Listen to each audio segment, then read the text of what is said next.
I can remember prayer, and Ethan can tell you that the moment that I found out that one of my closest friends had become a news story, and that really hits home because we cover so many people we don't really know. We don't get a chance to really get to know them. But in this case, all of a sudden, I'm finding out that this girl who had been tragically killed by a man who was high on meth, he was running from police, and they were pursuing him, and he hit and killed a friend of mine who, in fact, had just come to the Lord about 1 year before she died.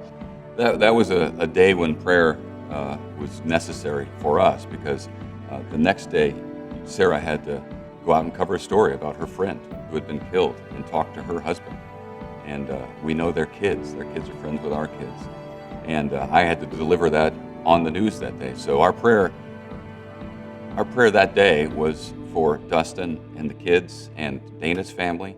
And then it was for us to kind of keep it together on the air because we had to report about something so tragic that hit home in a way that most news stories don't hit home to us.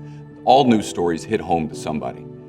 So our prayer on a daily basis is that we would help somehow, that the Lord would use us to comfort people, even as we're delivering awful news. Yeah, and I don't want to run my race, so to speak, without prayer. And hopefully for you also, it's at the outset of what you do, because so many times we can walk into what we think is going to be just another normal news day, when in fact you encounter something that could rock anyone's world. But whenever you've started with prayer, whenever it's been the intentional pursuit of your heart to commune with the Lord in the morning, and there's something about the morning, even when your alarm is creeping earlier and earlier and earlier. It's like you can encounter and do encounter the unexpected. It's like you never know what's going to be on the agenda that day. And we're just thankful, honestly, to be able to have a communion and a fellowship with the Lord at the beginning of that instead of at the end of it, or when you're in crisis mode. It's like you've developed a heart to hear from Him, to discern from Him, and then just to have the wisdom that you might need, that you don't even know you need, because you're walking through something and all of a sudden you have to make these quick decisions. And it's like,